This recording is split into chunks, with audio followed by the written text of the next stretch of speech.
it's faster. Still dropping off. That was 15. Oh, really? Just under. I can see the fueling's dropping off. So it is saying 15. Yeah, just under 15. Alright, let's It's like make it, 199 let's make it 25.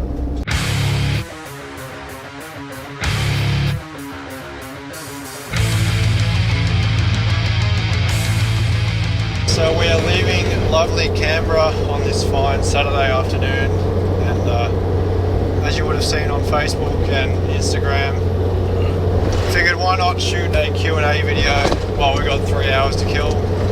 So Benny's in the car, so Let's have a look at the phone. first of all, should we tell them why we've been to Canberra? Yeah, I think so. You can let the cat out of the bag. Yeah.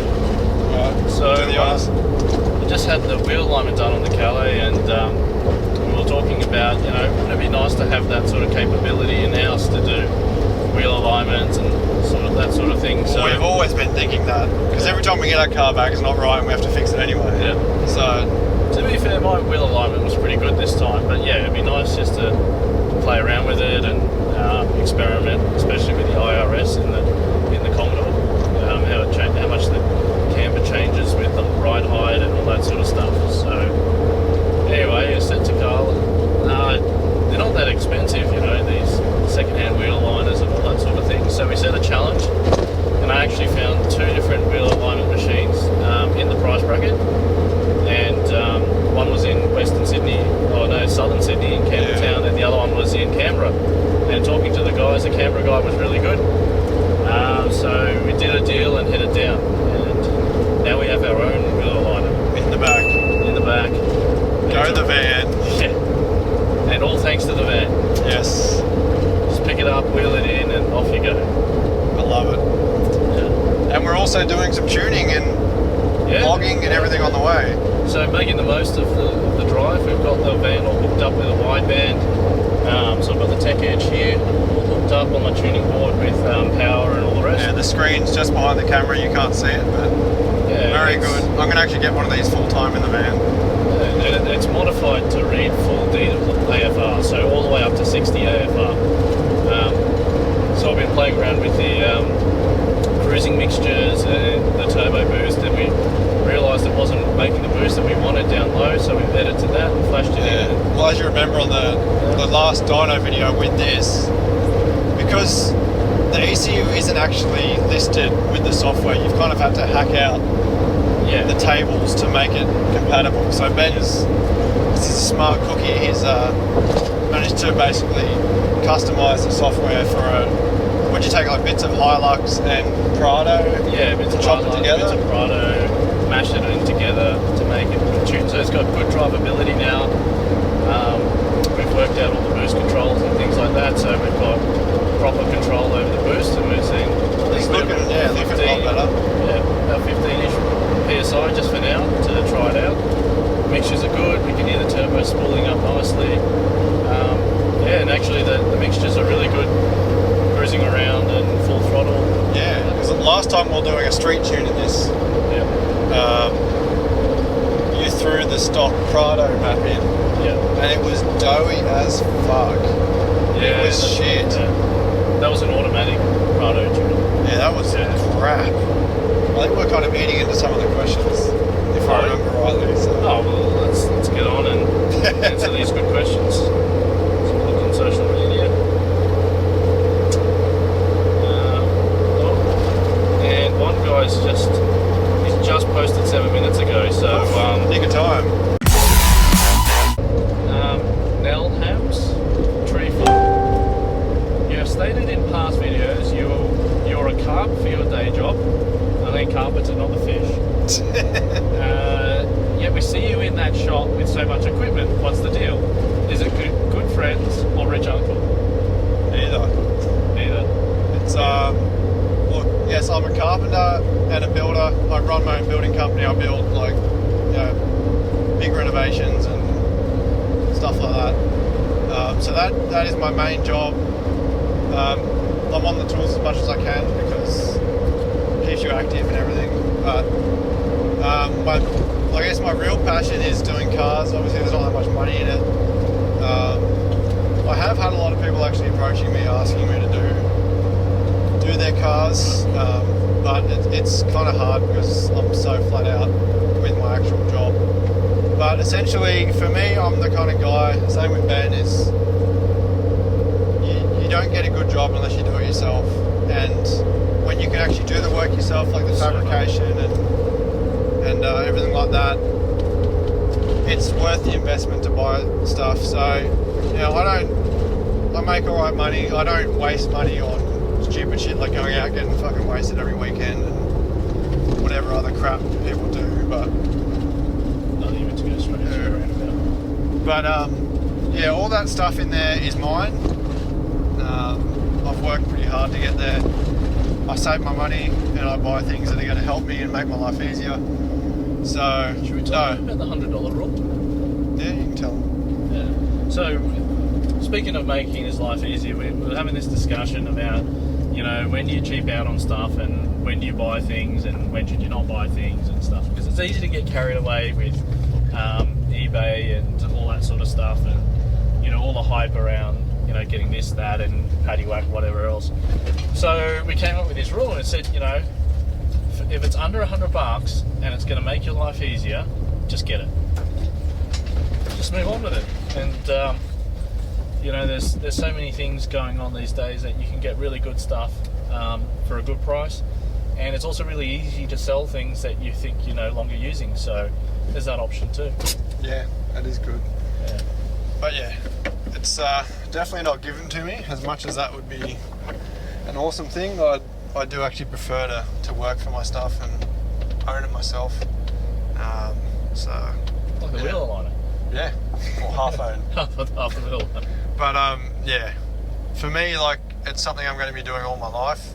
So it's just basically prepping myself for. Well, I've pretty much got a pretty good shop set up now. Yeah. So Well, it's a lifetime of accumulated. yeah, like. So Max Austin Apio says, will there be more surf build videos coming soon? You know it. Yeah. Definitely. It's been a lot happening with the surf actually. Yeah, there's actually been a shitload. Well, you've probably seen a lot on Instagram and Facebook. It's been it's been in the workshop for a long time. I've been working on, firstly, the rear brake kit, or the first one that I was working on, which you can see all that info in my rear brake video, but essentially I was trying to get the Subaru L calipers to work. They were shit, so I decided to scrap the whole thing, start again. So I've got the new setup that works really well with the GQ front rotors, front calipers, rear rotors, and brake lines, and the billet brackets. So that's working really well. So that's done. Then after that, essentially, I've got on to, I guess, I forget now. I think it was just onto the T-case brakes. Oh yeah, I'm also doing the transfer case brakes. I've already designed my first one, which is on the surf and is working well, but I've now redesigned it to make it even better because I wasn't 100% happy, and obviously for you guys I want it to be perfect. So yeah, then I've got onto the bar work.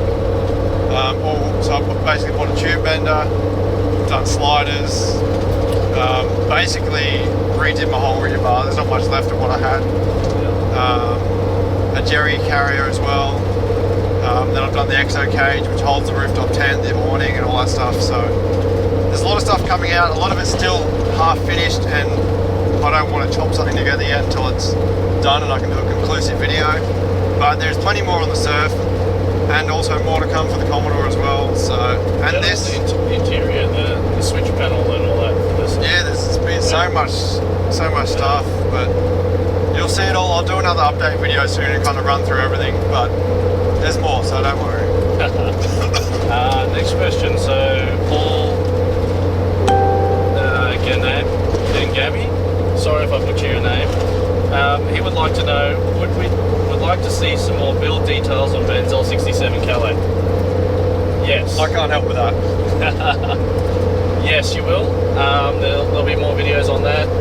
We're in a mad build phase at the moment for Power Cruise 80 in Sydney, which is on the 23rd of February 2020. So we'll be there. Carl and I, come down and see us. You'll see the car there. And there's a whole bunch of videos around all the work that we're doing. Well, I'm doing to get it ready for Power Cruise. It's just a matter of editing them. Yeah, it's a matter of editing them. Wheel alignment was one of those, which kicked off this whole saga going down to get the wheel alignment. But anyway, there's a lot of videos in the run. There's some really interesting things on the dyno, which will be cut together as well. So yeah, stay tuned. Craig Randy Donaldson would like to know, any chance of another batch of LS core drivers? Oh, it's a tough one because unfortunately Ryan is the brains behind that. He makes them, he's thought of it.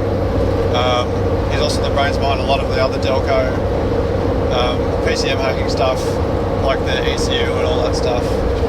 Unfortunately, he's a very busy man like us as well, and it's obviously not his full-time job. He doesn't have enough time to put aside to develop and make these coil drivers anymore. I don't know if it's a permanent thing, but for now he's stopped making them, unfortunately, which is a shame because it's a really good product. Thankfully Ben and I and a couple of our mates got him in time, but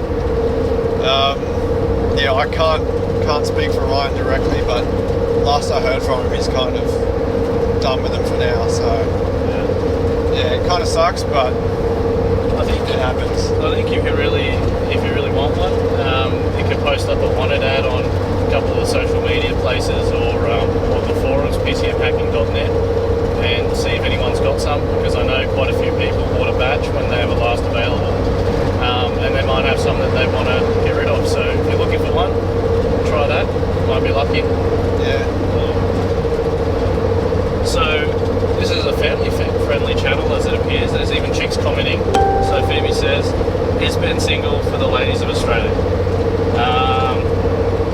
Single as a Pringle. I don't know when you watch this video, but so far that's the status quo. Yeah, I think we've probably got like 1% female viewers, so yeah, might get lucky, mate. There we go. Reese Kirkham. Actually, Reese is a big fan. He's got a couple of questions, so we'll just go in order. How do you find the Arashi Turbo? Thought about buying the GTX 3585 RS, but unsure if it will make 100 horsepower as advertised. 1,000. Like 1,000, missing a zero. But unsure if it'll make 1,000 horsepower as advertised like genuine Garrett's. The Arashi is friggin' beautiful. The engineering on that thing is I cannot fault it. It's easily on par, if not better quality than Garrett, to be honest. And the best thing is the bang for buck. It comes with a stainless rear housing. With a Garrett, you've got to actually buy, basically, you can either buy the whole turbo and then buy like a tile stainless rear housing, which is like $500 or $600, I think. Or you can buy the super core and chuck the housing on it as well. But nonetheless, the bang for buck, and you get all quality bits, especially this is stainless housing. It's just, I don't know, I hate rusty turbo. Yeah, that's really good. It is really good. And they're actually, I know the tile ones anyway, they're a lot more compact. They're not as bulky, with the same AR, so I digress. But it's been really good. Whether it will flow 1,000 horsepower, I really have my reservations about a 3584 actually flowing 1,000 horsepower full stop. So, I don't know. I can't answer that. There's probably a bit of a margin there as well. Depends on the engine as well, how well that flows. Yeah, I think if the engine's not flowing that well, then you need a huge amount of boost pressure to get the airflow into it. Well, that's the thing. Boost will change. Like if you've got a really free-flowing engine, like Bill's TRD, the 1GR. Yeah. Like we put a really small pulley on that, but the boost didn't upgrade that much because it just flowed so well. So I guess if your engine's not flowing that well and the airflow's backing up, which is what creates boost, and you have to force a lot of that air through rather than it free-flowing through, the efficiency's going to drop, and that's where you may or may not get close to your target. But I don't know. We're not at 1,000 horsepower yet, so maybe give us a few years. And donations. Yes. Yeah, I've got more stickers coming out soon, and there's shirts on the website. So Reese has another question, and he says, any thoughts of taking Tobes to a drift day? Yeah, definitely. Haven't really done much. Drags, not bad. Drags, I'm not going to bother going back till I've got some like decent tyres because it was just impossible. Yeah. But the figures that it pulled were really promising. Yeah, the mile an hour. Yeah, the mile an hour, and that's with a shitty launch. Like the fastest fastest launch was literally just like taking off from the traffic lights. Yeah. Trying to go That's fast. what drag racing is. Shut up, you.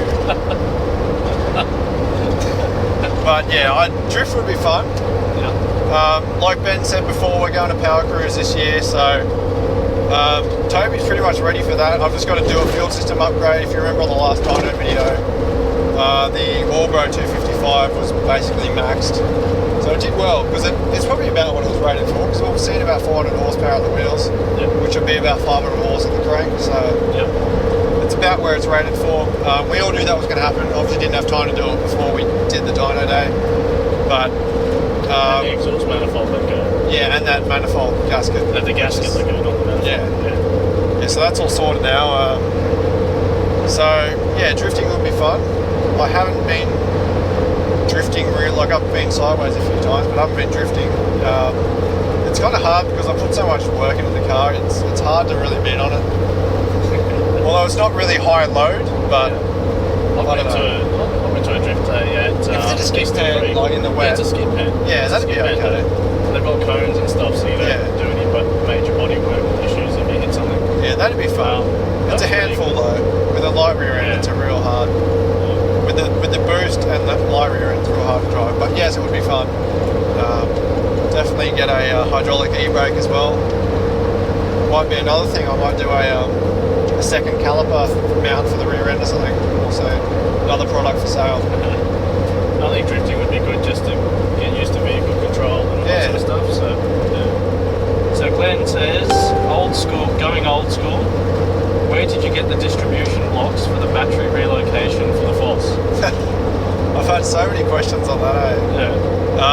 I got it from eBay. I can't remember what the seller was or what keyword I punched in, but it was along the lines of 12 volt distribution box or fuse.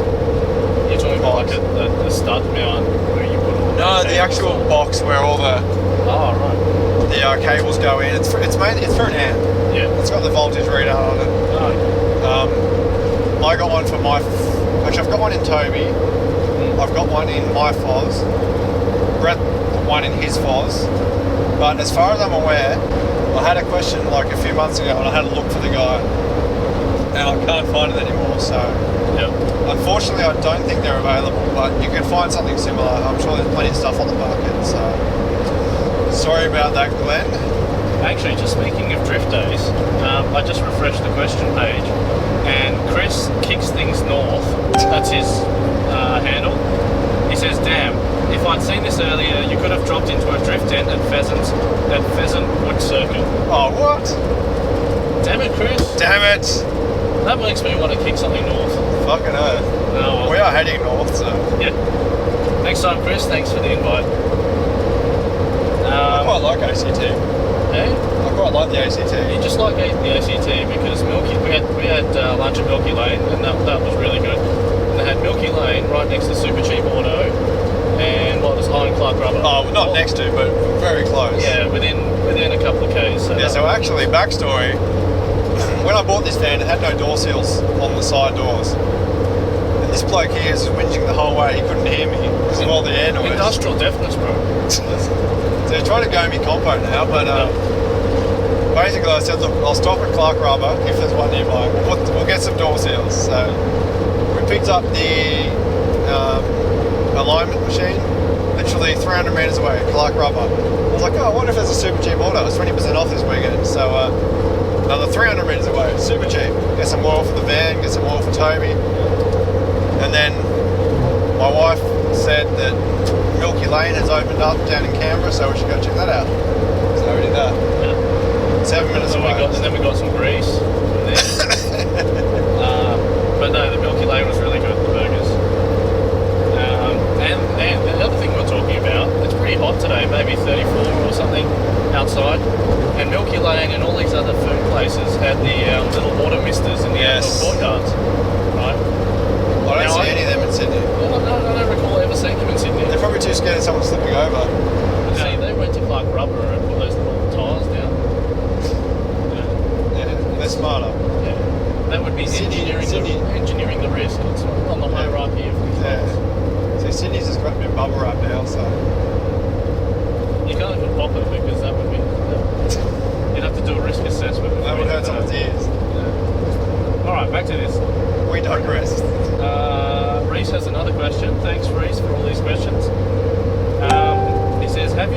about going forged, cammed, and E85 route for Toby? Oh, definitely. It's going to happen eventually. E85, I don't know. I still, unless I've got a servo that's close to me, I don't really want to run E85. I'm kind of hoping that the water meth will substitute that to a degree. Still to be determined on the dyno, but I'm hoping to actually get the water meth running at Power Cruise and see how much free time I've got to get everything dialed in. It's all hooked up. I should just be able to flick a switch and basically tune it in, but I haven't used it for years. So. You kind of kibosh that whole timeline by getting the wheel liner. But yeah, in regards to like cammed and all that stuff, definitely on the cards. I just want to enjoy the car. I don't really want to wrench on it. I've got so much on at the moment, like with work, my actual job, and just other cars, mainly the Surf at the moment. I just want to kind of keep everything good. I really wanted to throw a cam in it because that's the limiting factor at the moment. Once I throw a cam in it, it's going to really breathe properly and make some decent power. But for now, I'll just keep it stock. Whether I bother throwing a cam in with the stock bottom end, I don't know. I might actually get Grant Mills, who built Brett's 80 series 1HDT engine. I might actually send a bottom end off to him and get him to build me one, because I just don't have the time. So he builds a stout engine. He's worked for VA Supercars, like racing teams, for decades. So I'll definitely, it'll happen. I kind of want about 700 horsepower. The capability. It's not going to really have any traction at that level, but that's kind of like I find the 600 horsepower now is like the new 300. Yeah. So yeah, definitely on the cards. It's just a matter of prioritising funds and also time, but it will happen. So yeah. I'll probably add to that. Don't take it personally, Reese, but there's, unlike Winston, there's no Y in Toby. It's Toby with an I. Winston with a Y. I can't stand that. Alright, let's close the blinds on that joke. So Scotty the Perp Johnson, and it's P-U-R-P, not P-E-R-P. He says, how's the high ace coming along? Where are you guys at with it at the moment? Well, we told you we're in the ACT. Although I think it might be New South Wales now. But anyway, that's where we are at the moment. Keep up the epic work. I think he means with the work on it. Where are we at? Well, I answered my interpretation. You can answer your interpretation. Well, look, like we said in the kind of beginning, we're still working out the ECU because, like I said, it's not. No software, even HP tuners, which is one of the biggest, like, aftermarket. Well, it's not aftermarket. Like, what do you call it? One of the biggest OEM reflash. It's aftermarket software. It is aftermarket software, yeah. Software for a standard ECU. Yeah, flashing ECUs. So even HP tuners won't support the ECU that's in this. Do you reckon they support the later model? Yeah, so they support the 1VD engine, and they support the 1GR, the V6 4-litre, and basically any of those newer ones. This is, I think, one of the first CAN-based ECUs, and they don't have any plans to support it at the moment, which is unfortunate, but we'll get there, just a lot slower than using it off the shelf solution. If it wasn't for this guy, we'd have no chance, because not many people can do what he does and kind of get inside the actual code of the software, essentially, and hack together. It's probably why I'm not married. Like those memes where they're like, I'm not going to text him so he knows I'm angry at him. So he knows I'm angry at him. Yeah. And he's in the garage and he's like, oh man, she's leaving me alone today. That's awesome. Shouldn't joke about that too much. His wife watches this too. She'll probably switch it off by now. Anyway, it's going really well. Yeah. It's definitely a lot better than stock. So we're just kind of working on little bits at a time. So we had a while back, I came to Ben's place and was doing some street tuning. Essentially, you'll probably remember on the dyno as well, you can see the kind of boost just go, and the fueling just dies off. So we've basically pushed that threshold further. I don't know if we've completely figured out why it's doing it. Yeah. There's so many parameters to look at, and lots of things affect other things. And yeah,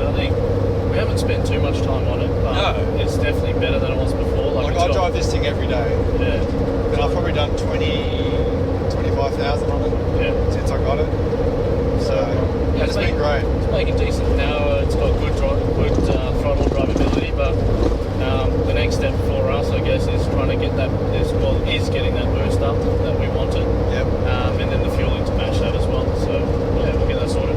Yeah, I guess next time we got a free dyno session, or once Ben's got his newly acquired dyno up and running. Yeah. Does everyone know that? I can't remember. I don't think so, but they might. We got a Ben's bought a dyno, so yeah. So we've got an all-drive dyno going in. So you might actually remember the photo of the Foz.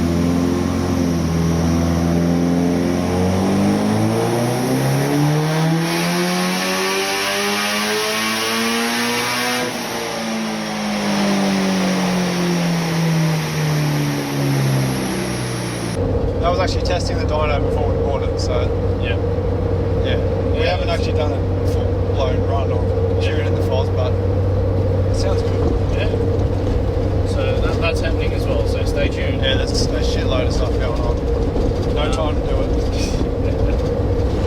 So Min Kwan Lee, he says, hi boys. Hi Min. Hey, Ben. Is Ben going to be tuning the 80 series?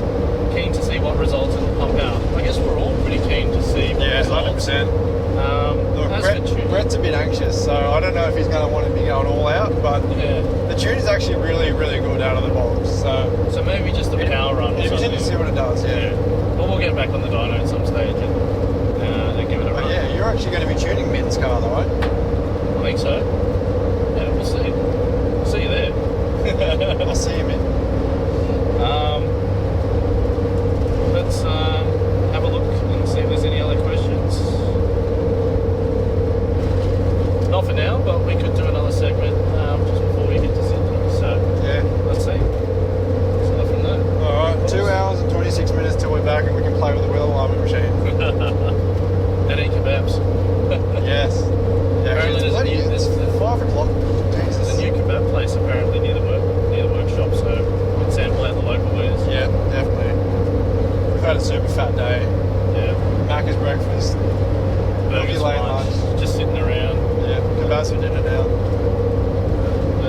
So I think we need to stop at a servo and get some drinks. Probably. I'm quite parched. We were actually talking about that on the way down because Carl was asking about the Wideband setup, which you can see here behind us. And I said to him, you know what? I bought this probably 16 years ago. I think something around about there. I'll leave you with them. I'm going to go get some drinks. Right. I'll be back. I'll turn my mic off actually. Yeah, especially so I don't hear in the toilet. Well, they don't hear you. So yeah, I bought this wideband setup. It's a Tech Edge 2H1, so it's a dual channel wideband sensor. And that was 16 years ago. It's been through hell and come back again. And I've still got the original sensors. I've got new ones to try, but the old ones still work perfectly fine after all those cars, all those years, all the misnomers and sins of the years gone by. And it's been fantastic for me. And every time I've pulled it out on short notice, it's always worked really, really well. So that was an investment. I think it cost about maybe $1,000. So it was a lot of money back then, still is. But it served its purpose. So, you know, I guess if you buy smart, you'll get stuff that really lasts and you'll get the use out of it. And if you don't get the use out of it, shift it on, sell it to somebody, and hopefully someone else makes use of it. So yeah, I guess that's also answered some of the questions that people post up about tuning gear. You know, what do you buy for tuning, and what do you need, and how do you use it, and all that sort of stuff. So while Carl's out there getting us some bevies, maybe I'll give you a bit of an overview. Back here is my tuning board, so hopefully you can see that. So it was actually assembled by Dan Boy, who has the Orange VT, and he's a great Sparky, and he decided to put this together one day. But just showing you here, it's basically just a bit of ply, and it's designed and fits perfectly underneath a Commodore passenger seat, so you can put it away when you're not using it. And it's got a 12-volt inverter, a power board for laptops and things like that, and a wideband sensor mounted to the board. And there's the 2 channels, and then it's got a cigarette lighter power board as well. So pretty much everything you want to do, you can do off this board, and you just grab the board. You can see it sits in this pelican case type thing. Slide it into the car, and you've got everything you need to do what you want to do in the car. And as you can see, it's really handy because you get in, It's got the I've got a windscreen mount for the Wideband display, which is here that you can't see, and everything's at your fingertips. So there you go. That was the rundown on the tuning port. Oh, nice. We were joking before about we should just leave the camera running because it's one of those things where you think the things that you say are interesting and funny. So we thought maybe we should post it and you guys tell us, or we'd just get locked up. I don't know. Camera might run out of battery by then. Yeah. But anyway, so if you want to hear us just babbling on road trips and the shit that we talk behind the scenes, let us know and maybe we can do that for you. Yeah. Let's buy some extra memory cards and let the good times roll. Yeah, that's it. Well, it's kind of like being here with us, if you want to be. Yeah. If not, just turn it off. A lot of people are impatient. Yeah. There's always that one person who dislikes the video as well. Yeah, why is that? I don't know. Do you think there's a person that goes along and dislikes videos? There are a lot of fuckwits out there in the keyboard warrior universe. Although I was watching Joe's Garage, which is a really good bodyworking channel on YouTube. He does it all himself mainly works on Mustangs and things like that. Really good, the old Mustangs, like 60s. And I was reading the comments, and one of the guys actually wrote, and he said, "Oh, sorry, I accidentally pressed the thumbs down."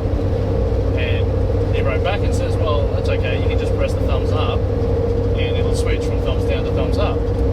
So he did that, and he came out and said, "Yeah, thanks, I did that." So if anyone accidentally presses a thumbs down, and you mean thumbs up, you can just press the thumbs up. Yes. Or you can even press it again. I think it just goes neutral. It's not complicated things. Yeah. And you got to remember to press the bell when you subscribe. Although I'm guessing a lot of you have already subscribed, but just know that. People say that, don't they? You got to press subscribe like down there, or maybe down there, and the bell logo as well. Yeah, that's right. It is down there. Yeah. So that's where I always get mixed up when people say left and right. Do they mean your left or my left? Now we're just getting deep. I don't know. That's shallow. Deep would be all those untouchable subjects like veganism, climate change, all that sort of stuff. Oh. Yeah. I did get a reminder though. Flat Earth. Flat Earth. What's the other one? Breathanarism. What the fuck is that? If you look it up on Wikipedia, breathanarism is the belief that humans, like him, you, sometimes me, can live just on good intentions and air. Wow. I'd ask them, but I don't think there's any left. Yeah, that's for sure. Let's not get contentious. What else has been happening? What other bonus content can we give these guys? What else is going on? I don't know. We're slowly working on a VNT controller. Oh yeah. For a CT16V, same turbo that's in this, but high flow for the surf and also for Benny's 1KZ. So it seems that there's no aftermarket controllers for electronically controlled VNT turbos. They're all pneumatic capsules. Yeah. Electronic's fast. Yeah, so the advantage of the electronic controller is it's very fast. It's very... Map it better? Yeah, it's more controllable. You don't need to have a vacuum source to drive it or a pressure source. So we're working on that as well. That's on the to-do list. Well, like I said, it's now in late January, so we need to get moving on all the cars ready for power cruise. Yeah. So I've actually got a thing on my 26 days to power cruise. 26 days, there you go. And I've got a lot of work to do. Body work and fuel system. My surf is still in the workshop, so I need to get that finished. So what are you doing? Body work. Got to respray your boot that was resprayed. So I've got to respray a new boot lid for the Commodore. I've just changed the rear subframe mounts because it's IRS for anti-tramp. That seems to be really good. So K-Mac gear for that. Anti-Trump or tramp? Let's not get political. I wonder what a trampy bear would look like.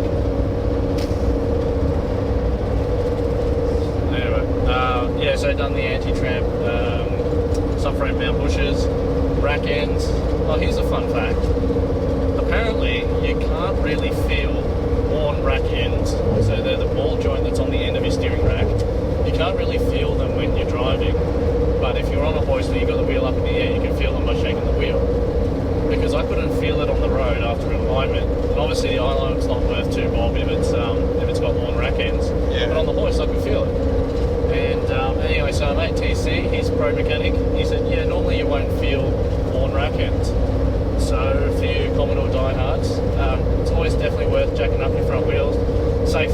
and checking to see if there's any movement in your rack ends, because you won't feel it on the road. And half the time they'll do an alignment with worn rack end, and it won't really help you because the wear's might just be out the other way then.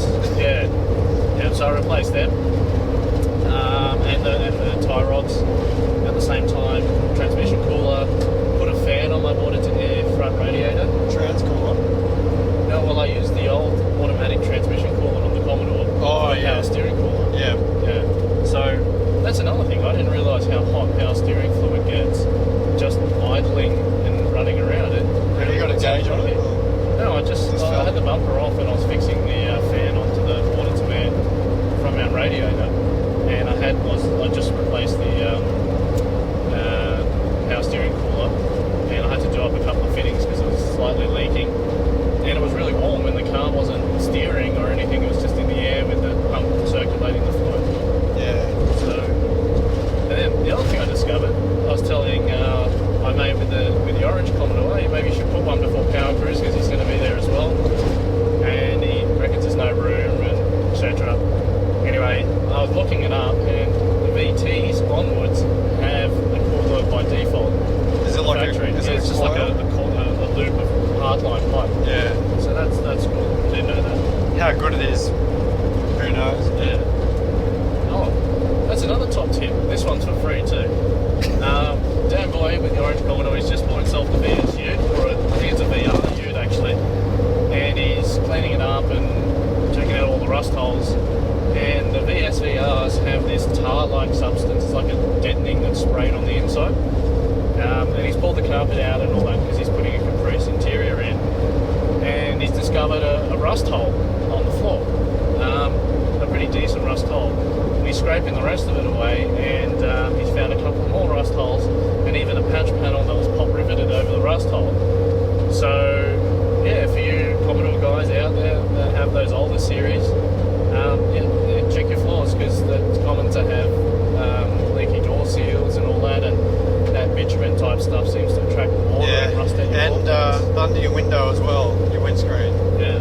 I had to do the windscreen in Toby a while back, and I was quite horrified to say the least at the rust. Mortified. Horrified. Is that worse than mortified? I don't know. I guess M's further down the alphabet, so. Anyway, back to your windscreen.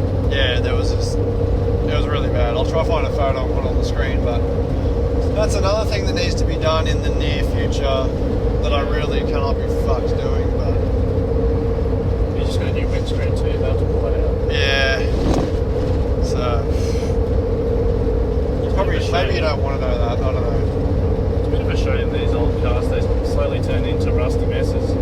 Yeah. Like, my car was great, the Calais was great, rust free and all that. Anyway, probably about 7 years ago, someone ran up the back of it and it was repaired at a body shop.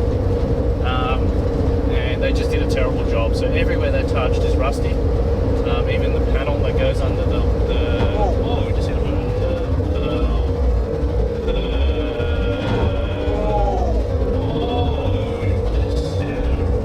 Fuck, there goes a bird. R.I.P. bird. Fuck. Yeah, so that panel under the rear tail lights on the VS, that where normally the Calais badge is and the holder badge on the other side, that's got random rust holes in it. So I need to cut that out, and all other areas under the pinch weld where the boot seal goes is all rusty. So I need to clean that up, weld it, or get painted, all the rest of it. So yeah, that's a bit of a shame for these cars, but you've got to keep on top of it, and hopefully they'll leave a bit longer. Poor old birdie. Yeah, you have to put a vinyl sticker on it. Not over the bird. He didn't look like he was doing too flash. He was kind of coming down. Maybe you did him a favour. Maybe. So, anyway, cruising along. We must be in New South Wales now because everyone's got New South Wales plates. Actually, that was a question we had. So we're not from the ACT, so we don't understand anything about the ACT or their street signs. And when we parked to go to Milky Lane, there was a sign and it said 2p, so 2 hours parking. And at a time, Monday to Friday, between 8 and 4 or whatever, 2 hour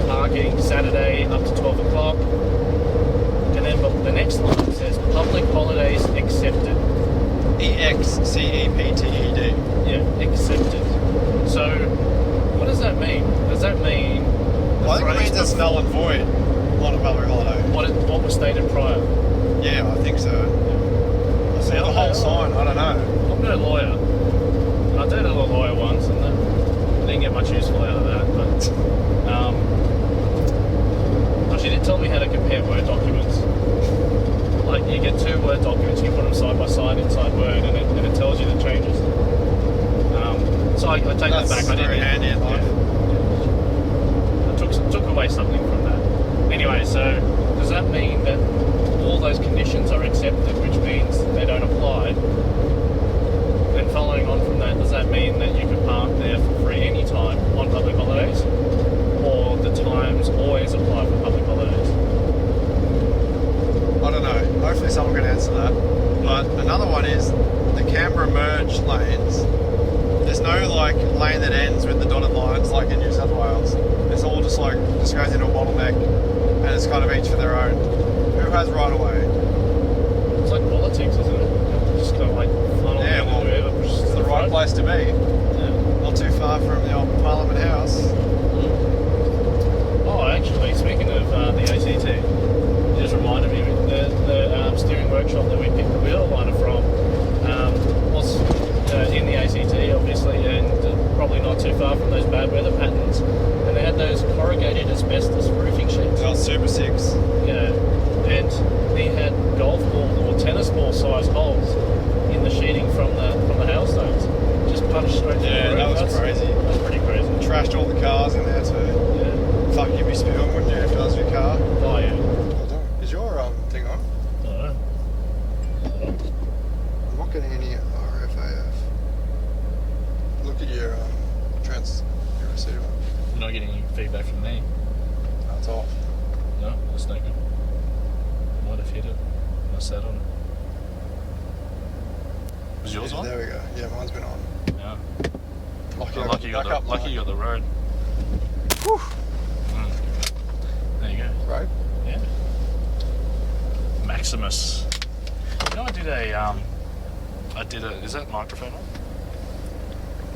Yeah. Yeah. You know, I did a. Hopefully your audio. Well, I suppose it's near you. Yeah. I did a market survey for Maximus. What were you told? Yeah, they gave us $50. We didn't know it was for Maximus, and we sat down outside the shopping centre. And they interviewed us and asked us about power or energy drinks and all that. And we were talking about it. So I'm a bit Powerade fan. The reason I'm a Powerade fan is because of the bottle. So the bottle is skinny like this, fits in your cup holder, and they don't have those little foil lids. You've got a high flow nozzle. Grab the nozzle. Yeah, it is high flow. It's got little holes drilled in it and all that. And you can chug it down. You see, that's great. It's good value, but it doesn't fit in any cup holders. So they were interviewing us, and they said, "Oh, you know, what do you like about drinks, and what would you buy, and what's your go-to, and what are your thoughts on these different brands, Gatorade, Powerade, Maximus?" And then we were told to go into the supermarket and buy an energy drink, and they gave us some money for it. We went in and bought Powerade, and they asked us, "Why did you choose that?" It was at eye level. Down the bottom was this Maximus, and the lady said, "Oh, why didn't you choose Maximus?" And my mate who did it with me, he said, "Maximus, that's a shit drink. I'd never buy that." We didn't know it was Maximus who was interviewing us at the time. Then we went out and we had our energy drink, and then she told us who it was for and asked us a few more detailed questions. And the funny thing was, one of the questions was about the flavour. So if you notice, old Maximus drinks, this one here says grape. Before, it was purple and blue and all this kind of stuff. Yeah. They were asking us about the names, and my point of view was, it doesn't have to be a colour, or it doesn't have to be this or that. But the difference is, when Powerade call it blue, it's like Powerhouse Blue or Ice Blue or something. It's got an adjective, and therefore it has an identity. So the flavour has an identity, whereas if you say purple, it doesn't have an identity. It's purple flavour. Yeah, it's just an adjective. Sort of, I'm pretty sure it's accurate. It's been a long time since I've been in school. Anyway, thinking this, they must have taken it on board, because if you see that there, it says grape. This bottle now has an identity. It's Ben grape. has made its difference to the world. So Thank Ben for that. Give me a second, I'll try that.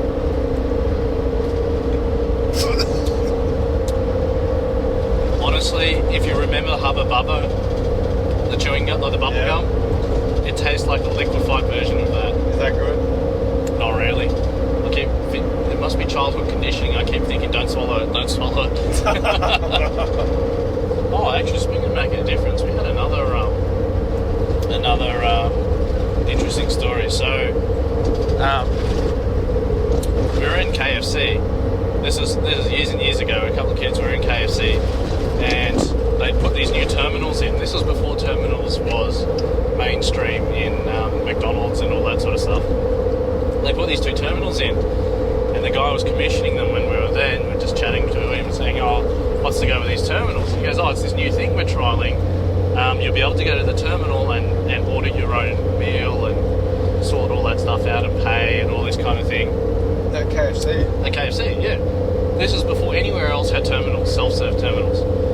And he said, "Oh, we're also thinking about having like a profile where you can put your favourite orders and maybe retinal scanning, so when you walk up, it'll remember you and have all your favourite orders or past orders, all this sort of stuff." I guess that didn't take off for KFC, or they decided they weren't going to do it because everyone else started doing it and they still don't have it widespread. Anyway, then I went for an interview. In those days, and you know you're getting old when you say in those days, it was STA, or State SRA, State Rail Authority, and I went for a job interview at City Rail. And for engineering? For engineering, yeah. Not driving trains? No, not driving trains, although... try not to be contentious, but being a government job, you have to go for a whole medical interview and all this sort of stuff, medical test. I was sitting in the waiting room, and there's this bloke, and you know, he was a big guy, big guy, and young, and naive, having a chat with him. "Oh, so what do you do? What brings you here for this?" "I'm a train driver," he tells me. He goes, "Oh, right." He goes, "What are you doing?" I said, "Well, I'm getting the medical for this job application." He goes, "Oh, okay." I asked him, why are you here? You've applied to be a train driver as well. He said, no. I think I'm going to drop dead sometime soon on a train, so I've got to get these medicals all the time. Anyway, so I passed the medical, and you go to a group interview, and I'm at the group interview, and one of the things was it wasn't just focused on engineering, it was anyone that was going to be employed, so HR, marketing, whatever, they all had to do the same assessment centre. And we were put into this project team, and we had to come up with an idea on how to make the throughput better at the ticket gates. Having just been to KFC earlier that week, I sort of said to the guys, well, why don't we put booths in where you buy your tickets instead of lining up at those bank-style counters, and you can buy your ticket from this machine, use your credit card and everything, and we could have retinal scanning, and that would recognise you and then know your recent trips and your future trips, or your common places, how many zones you need, and automate all of that sort of stuff. This is probably, almost 20 years ago, I suppose. 10 years ago, maybe, sorry. And they really loved that idea. 10 years ago, you'd be 10. Yeah, so 15, no, 12 years ago, something like that. Anyway, doesn't matter, around 12 years ago. So they really liked that idea, and I got offered the job. I didn't take the job, and now every time I see those booths where you have to buy your tickets at the train station, I'm like, I wonder if that had a little bit of impact. Or maybe not. Maybe we just live life in parallel. I don't know, I haven't been on a train for a long time. Yeah. So anyway, if any of you guys are train riders, then you'll know what I'm talking about. Now they have those booths everywhere. Mate. Saving society. Offsetting my carbon footprint.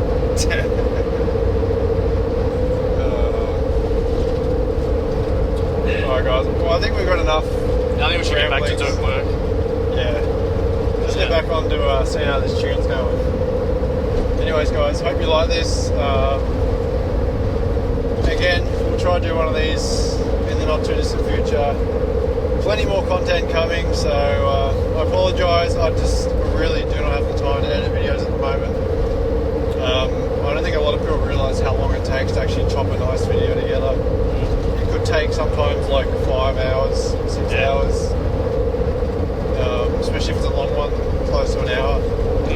Think about how many times you've got to watch it all the way through, edit things, get the audio levels right. So, I guess the important thing is, you do that for you guys. Yeah,